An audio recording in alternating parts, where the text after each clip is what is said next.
I was disowned by my entire family after being falsely accused of sleeping with my cousin's fiancé, but now the truth has finally come to light. 3 years too late, but still. It started at my cousin's engagement party. I'd always been close with Delilah, practically sisters growing up. When she got engaged to Tristan, I was genuinely happy for her. The party was at my aunt's mansion, the whole family there in expensive dresses and fake smiles. I was in the kitchen refilling my wine when Tristan cornered me. He was drunk, slurring about how Delilah was boring and I'd always been the hot one. I pushed him away and told him to sober up. That should have been the end of it. Instead, it became the lie that destroyed my life. 2 days later, Delilah called me sobbing. Someone told her they saw Tristan and me together at the party, in a bedroom, doing things. I was confused at first, then horrified. Del, that never happened. I was in the kitchen the whole time. But she'd already told my mom, who told my aunt, who told everyone else. In my family, accusations spread like wildfire, and the truth burned slowly. Within a week, I was uninvited from the wedding. My mom stopped answering my calls. Dad told me I'd brought shame on the family. My younger brother blocked me on everything. At Sunday dinner, the one I wasn't invited to, they apparently all agreed to cut me off completely until I confessed and apologized. But I had nothing to confess. The wedding happened without me. Delilah wore my grandmother's veil, the one that was supposed to be mine someday. I saw the photos on social media before my entire family blocked me. I lost my job at my uncle's firm. My apartment was co-signed by my dad, so I had to move. I survived on savings and the kindness of friends who believed me. For 3 years, I lived in exile. Missed birthdays, holidays, my brother's graduation. I'd see my family sometimes at the grocery store. They'd look right through me like I was a ghost. My mom literally crossed the street once to avoid me. Then last Tuesday, my phone rang. Unknown number. I almost didn't answer. Hello? Silence. Then crying. It was Delilah. I need to see you, she whispered. Please. It's important. We met at the coffee shop where we used to study together in high school. She looked terrible. Hollow eyes, weight loss, trembling hands. I found Tristan's old phone, she said. He got a new one for work and left his personal one in a drawer. She pulled out a device, hands shaking. There are messages, hundreds of them, from my sister. My stomach dropped. Her sister. The one who told Delilah about the supposed bedroom incident. The one who'd been so concerned during the whole scandal. Delilah showed me the texts. They'd been having an affair for 2 years before the engagement.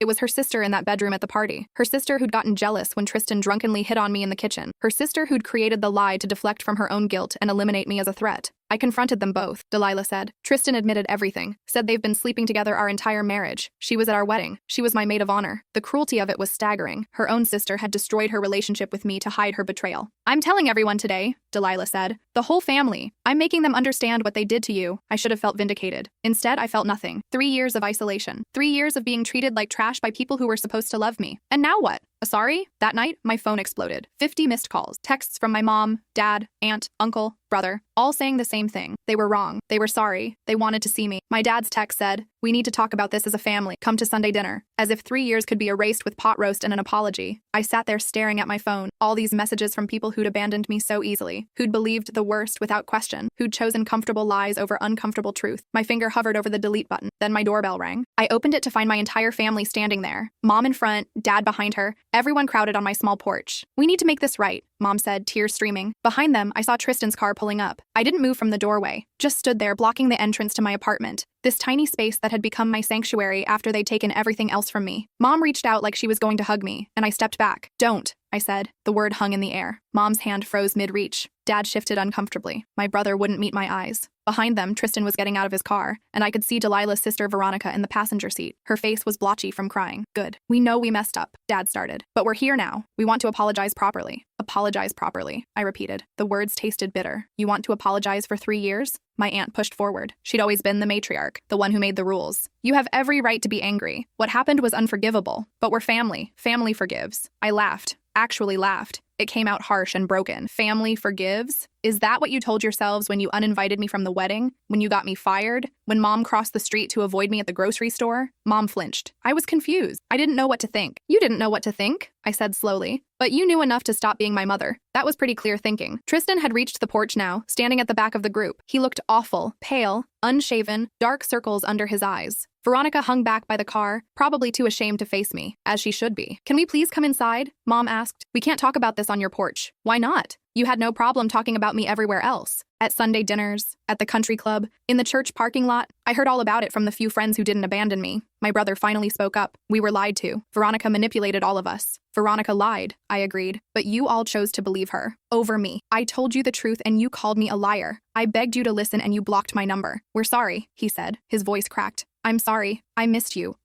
You should have believed me." I cut him off. "You were my little brother. We used to tell each other everything. Remember when you came out to me before anyone else? Remember how I told you I'd always have your back no matter what?" Tears were streaming down his face now. I know I messed up. I was scared of going against everyone else. So you threw me away instead. The silence that followed was broken only by someone's crying. Might have been my mom. Might have been my aunt. I'd stopped being able to tell their guilt apart. What do you want from us? Dad asked. He sounded tired, defeated. Tell us what we can do to fix this. You can't fix it, I said simply. That's what you're not understanding. You can't unring this bell. I spent 3 years rebuilding my life without any of you. I had to figure out how to be a person again after my entire family decided I wasn't worth their time. Do you know what that does to someone? Nobody answered. Tristan shifted his weight, and I turned my attention to him for the first time. Why are you even here? I asked him directly. Delilah asked me to come. She thought you deserved to hear the truth from me. The truth. I shook my head. The truth is that you were a drunk asshole at your engagement party who hit on me in the kitchen. The truth is that you were sleeping with your fiancé's sister and let me take the fall for it. The truth is that you've been lying for 3 years while I lost everything. I know, he said quietly. There's no excuse. I was a coward. Veronica said if I didn't back up her story, she'd tell Delilah about us anyway and make it worse. I panicked. I made the wrong choice. You made a lot of wrong choices, I said, but the worst one was letting me suffer for yours. Veronica finally approached, her steps hesitant. She looked like she'd aged 10 years in the last week. Her eyes were swollen and she was shaking. When she spoke, her voice was barely a whisper. I destroyed your life to save mine. I know that. I've known it every single day for 3 years. And yet you said nothing, I replied. You watched me at family gatherings before they cut me out completely. You saw what your lie did to me, and you stayed quiet. I was scared, she said. I thought if I could just keep the secret long enough, it would all go away.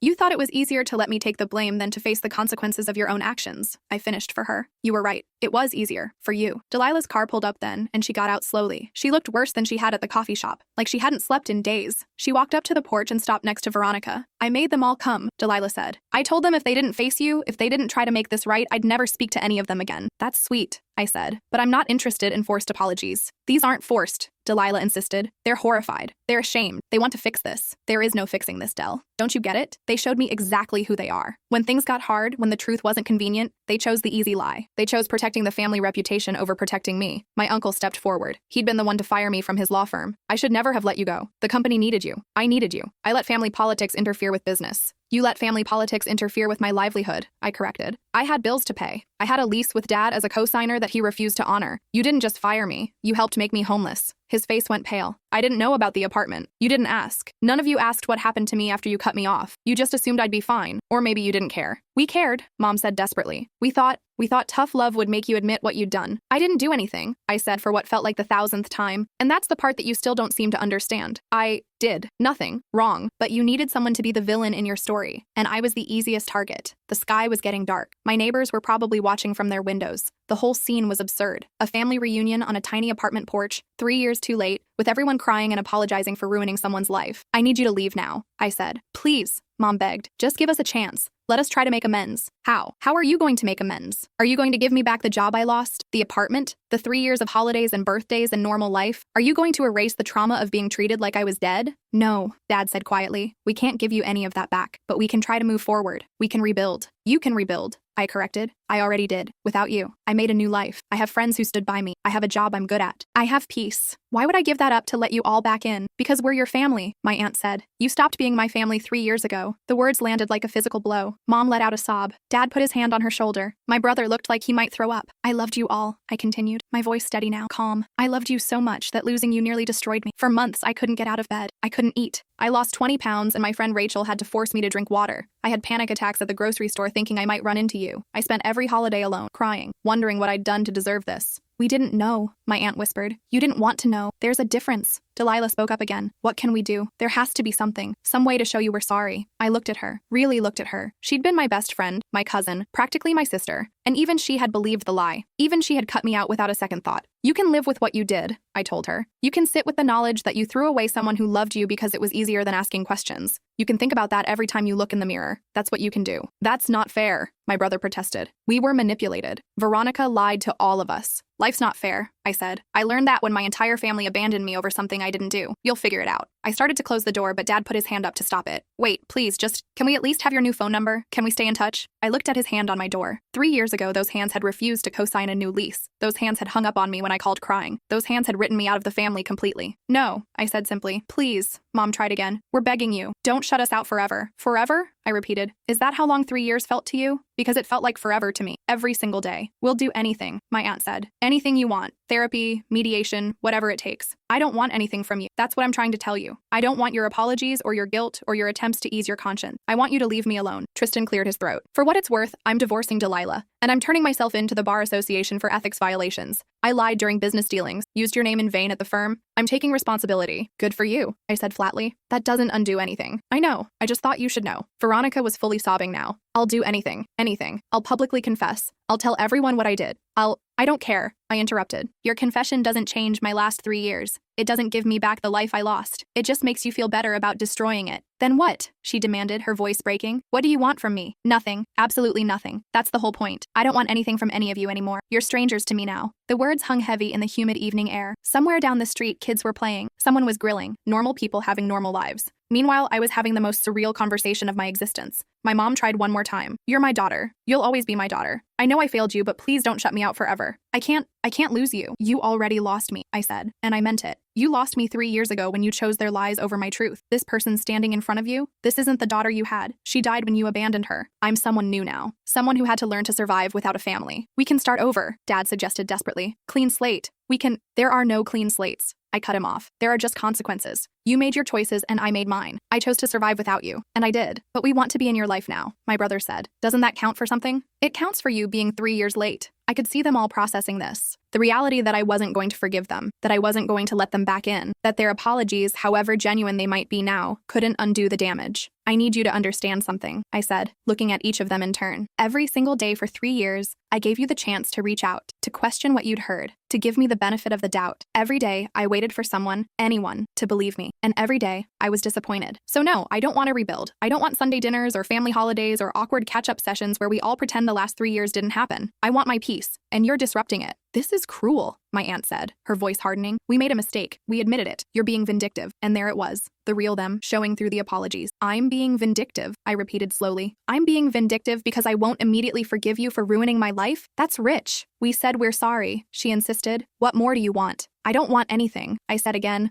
more firmly. That's what you're not hearing. I don't want your sorry. I don't want your guilt. I don't want your late-night calls or your attempts at redemption. I want you to go away and let me live the life I built without you. You're being unreasonable, she said. And that's when something in me snapped. Unreasonable? My voice rose for the first time. I'll tell you what's unreasonable. Cutting off your niece because someone said they saw something at a party. Not bothering to investigate. Not asking questions. Firing her. Making her homeless. Treating her like she's dead for 3 years. And then showing up on her doorstep expecting instant forgiveness. Because now you know the truth. That's unreasonable. My aunt stepped back, shocked by the outburst. I gave you everything, I continued, the words pouring out now. My whole life, I was the good daughter, the good niece, the good cousin. I followed the rules. I did what was expected. I supported this family through everything. And the one time I needed you to support me, to believe me, to stand by me, you all failed. Every single one of you failed. Mom was crying openly now. We know we failed you, but we're here now. We want to do better. Too late, I said simply. You don't get to do better with me. That chance expired about 1,000 days ago. So that's it? Dad asked. You're just going to shut us out forever? Never speak to us again? That's what you did to me, I pointed out. Only I actually did nothing wrong. You all committed the crime and I served the sentence. So yeah, that's it. Delilah moved forward, pushing through the others.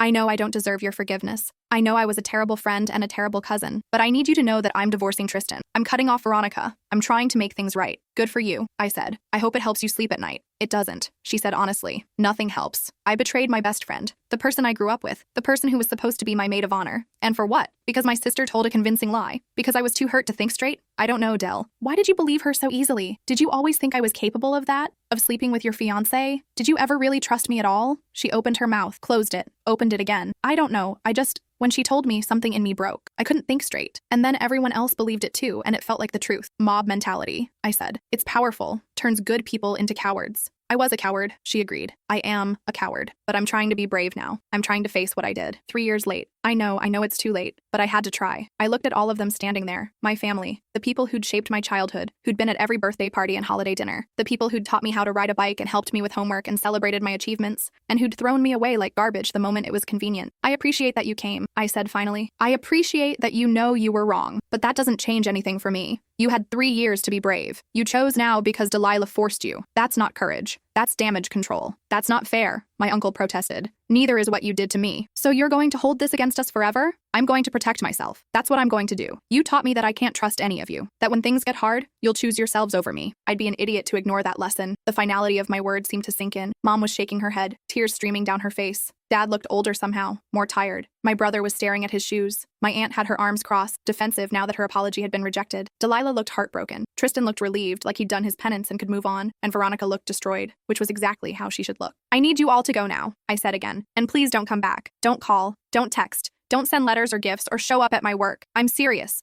I want you to pretend I really am dead, the way you did for 3 years. Only this time, it's my choice. We can't just pretend you don't exist, Mom sobbed. You're my daughter. Then you should have acted like it when it mattered. I stepped back into my apartment and started to close the door. Mom put her hand out to stop it, just like Dad had done earlier. Please, she whispered. Please don't do this. I'm not doing anything, I said gently, removing her hand from my door. You already did it. I'm just accepting it. And I closed the door. I stood there with my back against it, listening to them on the other side. The crying, the arguing, someone saying they should try again, someone else saying to give me space. Eventually, I heard them leave, car doors closing, engines starting, the sound fading into the distance. I didn't cry. I thought I might, but I didn't. I just felt empty, like I'd been holding my breath for 3 years and finally let it out. My phone started buzzing immediately, calls and texts pouring in. I turned it off without looking. Then I poured myself a glass of wine and sat on my couch, staring at the wall. They'd all come to apologize. They'd all admitted they were wrong. They'd all wanted forgiveness. And I'd turned them away. Part of me wondered if I was being too harsh, if I should have given them a chance, if family should mean something more than what they'd shown me. But then I remembered Christmas 2 years ago. I'd driven past my aunt's house where they were all gathered. I'd seen the lights and the cars and known that they were in there laughing and eating and exchanging gifts without me. I'd gone home to my studio apartment and eaten ramen alone and cried until I threw up. I remembered my birthday last year when I'd woken up to no calls, no texts, no acknowledgement that I existed. My friends had thrown me a party, but when everyone sang happy birthday, I'd had to excuse myself to cry in the bathroom because my own mother hadn't even sent a card. I remembered running into my brother at the mall 6 months ago, how I'd smiled and waved, desperate for any acknowledgement, and how he'd looked right through me like I was invisible and kept walking. No, I wasn't being too harsh. I was being exactly harsh enough. The next few weeks were strange. They kept trying. Letters showed up at my apartment, packages, flowers. My mom stood outside my building one morning, clearly having staked it out to catch me leaving for work. I called my landlord and asked about getting a restraining order.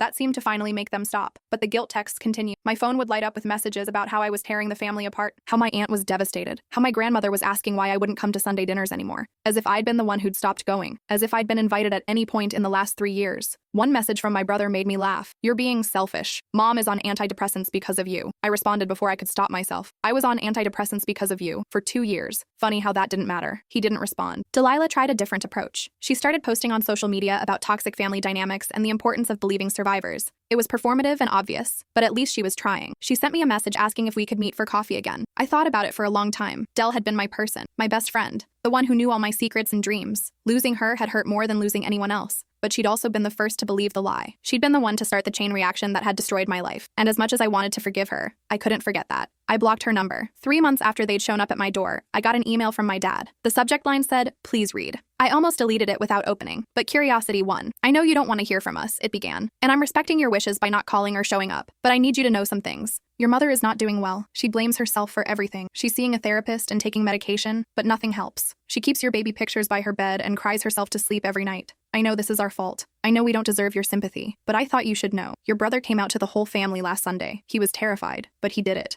And all I could think about was how you were the first person he told, how you supported him when he was scared, how we should have supported you the same way. Your aunt and uncle have separated. The guilt of what happened has apparently been poisoning their marriage for years. They both knew it was wrong to cut you off, but neither had the courage to say anything. Now it's cost them everything. Delilah filed for divorce. It's messy. Tristan is fighting for the house. Veronica has been cut off by everyone. She moved across the country and changed her number. I don't think anyone has heard from her since. And me? I wake up every morning and remember that I chose my pride over my daughter, that I let you suffer because I was too cowardly to question what I'd been told. I see you sometimes, did you know that? Around town, you look happy, healthy, like you've built a good life. And I'm so proud of you and so ashamed of myself at the same time. I'm not asking you to forgive us. I'm not asking you to come back. I just wanted you to know that your absence has left a hole in this family that will never be filled. We understand that now. We understand what we lost. I love you. I will always love you. And I'm sorry will never be enough. Dad. I read the email 3 times. Then I closed it and deleted it from my trash folder. Because the thing about consequences is that they're not supposed to be comfortable. They're supposed to hurt. They're supposed to teach you something. And what my family needed to learn was that some things, once broken, can't be fixed. Some betrayals are too deep. Some wounds don't heal just because you finally acknowledge them. 6 months after the porch confrontation, I got a promotion at work.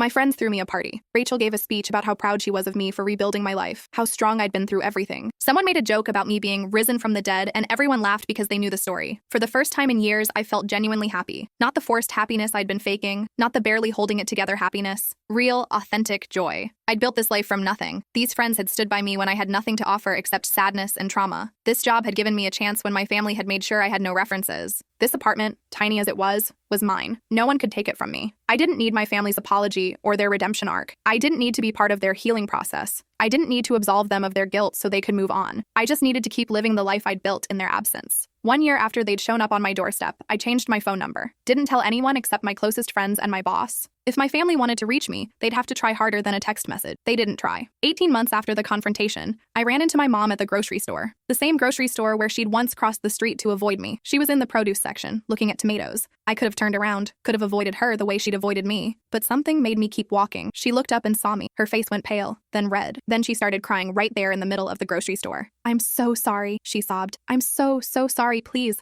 just talk to me." People were staring. I stood there with my shopping basket, looking at this woman who'd given birth to me, who'd raised me, who'd abandoned me. "I can't," I said simply. "Why not? I've apologized. We've all apologized. What more can I do?" "Nothing. That's what I keep trying to tell you. There's nothing you can do. So I'm just supposed to live the rest of my life without my daughter? Is that what you want?" "I lived 3 years without a mother," I pointed out. "You'll survive." She flinched like I'd slapped her. "That's cruel." "No, it's honest. There's a difference." I walked past her to the checkout. She didn't follow. When I glanced back, she was still standing there in produce, crying. Other shoppers were giving her a wide berth. I felt nothing. That's what surprised me the most. No satisfaction, no guilt, no sadness. Just nothing. 2 years after the confrontation, Rachel got married. She asked me to be her maid of honor, and I cried for an hour straight. Not sad tears, happy tears. Because someone wanted me in their life that much. Someone trusted me to be there for the biggest day of their life. At the wedding, giving my speech, I looked out at all the faces. Friends who'd become family, people who'd chosen to love me even when my blood relatives hadn't, people who'd believed me, supported me, and helped me rebuild. Family isn't always about blood, I said. Sometimes it's about who shows up, who stays, who believes you when it's hard. Rachel showed up for me when I had nothing. She believed me when everyone else called me a liar. She's not just my best friend, she's my sister, and I'm honored to stand here today. The room erupted in applause. Later at the reception, I danced with Rachel's dad. He told me he was proud to have me as an honorary daughter. I cried again. That night, I got a message from an unknown number. "I saw your speech on Rachel's Instagram. You looked beautiful. I'm so glad you found people who deserve you. Love, Delilah." I stared at the message for a long time. Then I blocked the number. 2.5 years after the confrontation, my brother showed up at my workplace. I was behind my desk when he walked in. For a moment, I didn't recognize him. He'd changed his hair, grown a beard, lost weight, but it was definitely him. "Before you call security," he said quickly, "I'm not here to convince you to forgive us. I'm not here to beg. I just need to tell you something." I didn't respond, just waited. "I'm getting married," he said. "And I'm not inviting mom or dad. I'm not inviting anyone from the family except you." That surprised me. Why? Because they don't deserve to be there. They taught me that family means choosing comfort over truth. They taught me that it's okay to abandon people when it's convenient. I don't want that energy at my wedding. I don't want to become them. "And you think I'll come?" "No," he admitted. "I don't think you will. But I wanted you to know that I understand now. What they did to you. What we all did to you. I understand that some things can't be forgiven, and I don't expect you to forgive me. I just wanted you to know that I'm trying to be better. That I'm trying to break the cycle." He put an envelope on my desk. "The invitation is in there. If you don't come, I'll understand. But I wanted you to have it anyway." Then he left. I sat there staring at the envelope for the rest of my shift. When I got home, I opened it. Beautiful invitation. His fiance's name was Reed. The wedding was in 2 months at a small venue downtown. I put it on my fridge. Didn't RSVP either way. Just looked at it every morning with my coffee. 3 years after the confrontation, I moved. Got a new apartment in a different part of the city. Bigger place, better neighborhood. I could afford it now with my new salary. The moving process was cathartic. Packing up the life I'd built in the ashes of the old one. Creating something new again. My phone rang while I was unpacking boxes. Unknown number. I almost didn't answer, but I did. "Hello? Don't hang up, please." It was Delilah. I almost did hang up, but something in her voice stopped me. "I'm calling to tell you that I'm getting remarried," she said. "To someone wonderful. Someone who treats me the way Tristan never did. And I'm not inviting any of the family. Not my parents, not your parents, not anyone who was part of what happened to you." "Good for you," I said neutrally. "I know you don't care. I know you've moved on. But I need you to know that I think about you every single day. About how I failed you. About how I chose a man over my cousin. Over my best friend. And I hate myself for it." "Delilah, I'm not asking for forgiveness," she interrupted. "I'm just telling you that you were right about everything. About all of them. And I'm sorry I didn't see it sooner." "Okay, that's it? Just okay? What do you want me to say?" "I don't know. I don't know what I wanted. I hope you're happy," I said, and I meant it. "I hope your new partner treats you well. I hope you have a good life." "Thank you," she whispered. "I hope the same for you." We sat in silence for a moment. "Goodbye, Delilah. Goodbye. I hung up. Then I went back to unpacking boxes. The day of my brother's wedding, I woke up early, stared at the invitation that had been on my fridge for 2 months, tried to decide what to do. Part of me wanted to go, wanted to support him for trying to be better, wanted to show him that breaking the cycle was possible. But another part of me remembered that he'd been part of the cycle, that he'd blocked me on everything, that he'd chosen them over me when it mattered. I got dressed, did my makeup, put on the dress I'd bought just in case. Then I sat on my couch and didn't move. At exactly the time the ceremony was supposed to start, I texted him, "Congratulations. I hope you have a beautiful day, but I can't be there. I hope you understand." He responded immediately, "I understand. Thank you for considering it. I love you." I didn't respond, just turned off my phone and went for a walk. 3.5 years after the confrontation, I started dating someone. His name was Owen, and he was kind and patient and didn't push me to talk about my family. When I finally did tell him the story, he just held me and said, "You're allowed to protect yourself." That simple statement made me cry, because it was true. I was allowed to protect myself. I didn't owe my family forgiveness just because they'd finally realized they were wrong. I didn't owe them access to my life just because we shared DNA. I was allowed to choose me. 4 years after the confrontation, I got engaged.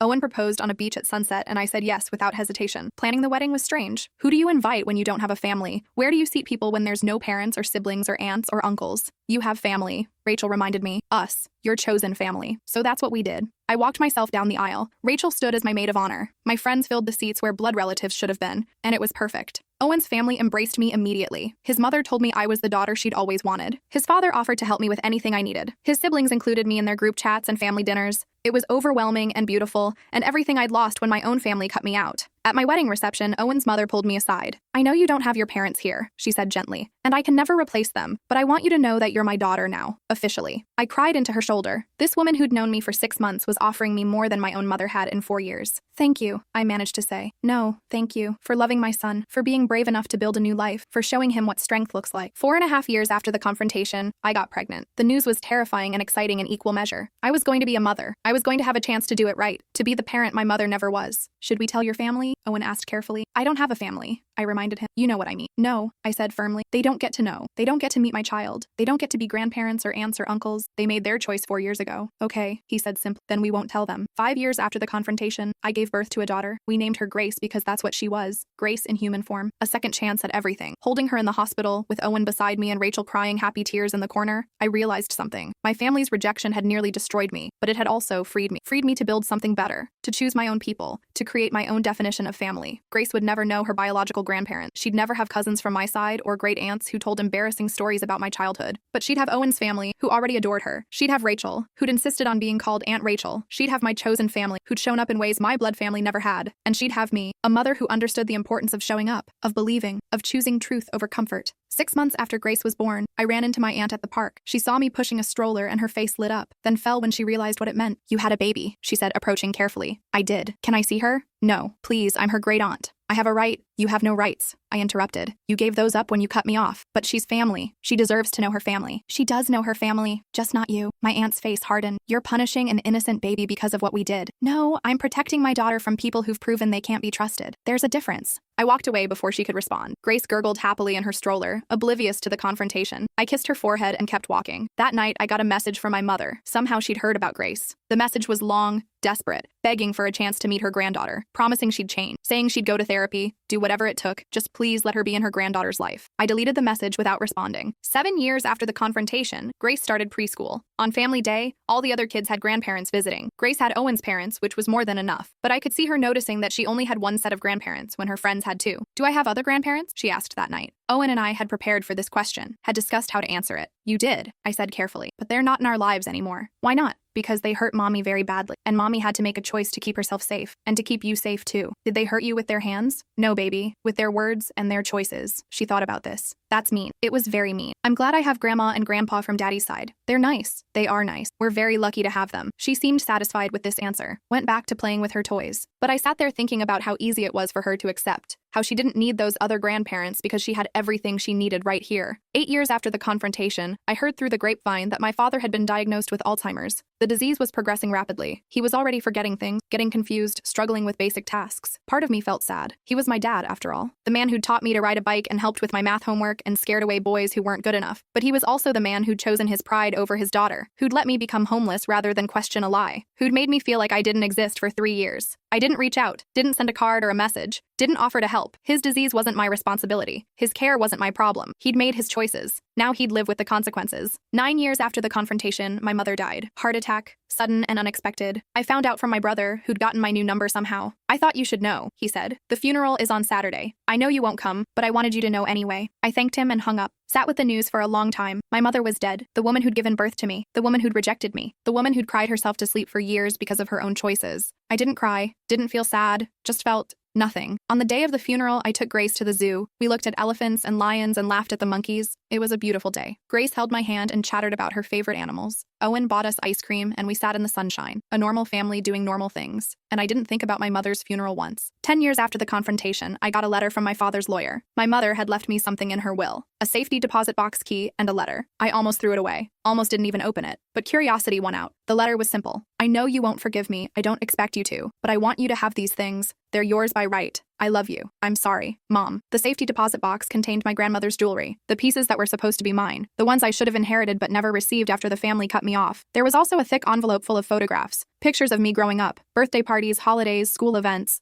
All the memories of before everything went wrong, and tucked in between the photos was a journal, my mother's journal. Years of entries about her regret, her guilt, her desperate wish to fix things. I read it all in one sitting, every entry, every apology, every expression of pain and regret and self-hatred. When I finished, I closed the journal and put everything back in the box, took it home and put it in my closet. I didn't throw it away, but I didn't display it either. It was just there, existing, like my family used to. 12 years after the confrontation, my brother called. Dad died, he said, peacefully, in his sleep. The Alzheimer's had taken everything by the end. I don't think he knew who any of us were. Okay, I said. Do you want to know about the funeral arrangements? No. Okay. We sat in silence. I'm sorry, he finally said, for everything. I know it's too late, but I'm sorry. I know you are. Does that change anything? No, I figured. I hope you have a good life, I told him. I really do. I hope you broke the cycle like you wanted to. I hope you're happy. I am, he said, mostly, but I miss you. I know, but missing me is part of your consequence. I understand. We said goodbye. I haven't heard from him since. 15 years after the confrontation, Grace turned 9. She's smart and funny and kind. She looks like me but acts like Owen. She has friends who love her and grandparents who dote on her and a life full of joy. She doesn't know about my biological family, doesn't know about what happened before she was born, doesn't need to. That's my story, not hers. Sometimes late at night when I can't sleep, I wonder if I did the right thing, if I should have given them a second chance, if family should mean something more than what they showed me. But then I remember sitting in that hospital room while my sister Emma battled leukemia in story 2 of the file I read. Except in my case, it was me battling my own demons while my family went on with their lives. I remember the parent who chose work over her dying child. I remember the promise that was broken. And I remember my own promise to myself, to protect myself, to choose me, to never let anyone make me feel that worthless again. I kept that promise. And I do it all again. Because at the end of the day, family isn't about blood. It's about who shows up, who stays, who believes you when it's hard, who chooses you even when it's inconvenient. My biological family failed that test, but my chosen family passed with flying colors. And that's the family that matters. I'm lying in bed now, listening to Grace and Owen laughing in the other room. They're making breakfast and probably making a mess. In an hour, Rachel and her family will come over for brunch. Owen's parents are bringing pastries. It'll be loud and chaotic and perfect. This is my family. These people who chose me. These people who show up, and I wouldn't trade them for anything. Not even for the family I used to have. Not even for the apologies and the guilt and the desperate attempts at reconciliation. Because I learned something important over these 15 years. Forgiveness isn't mandatory. Healing doesn't require reconciliation. And sometimes, the bravest thing you can do is walk away and never look back. My family gave me a gift, even though they didn't mean to. They taught me that I'm strong enough to survive without them, that I'm worth more than their conditional love, that I deserve people who believe me, support me, and choose me every single day. So no, I don't regret closing that door 15 years ago. I don't regret walking away. I don't regret choosing myself, because on the other side of that door, I found something better. I found me, the real me, the one who doesn't need their approval or their presence or their love, the one who's enough all on her own. And that's the happiest ending I could have asked for.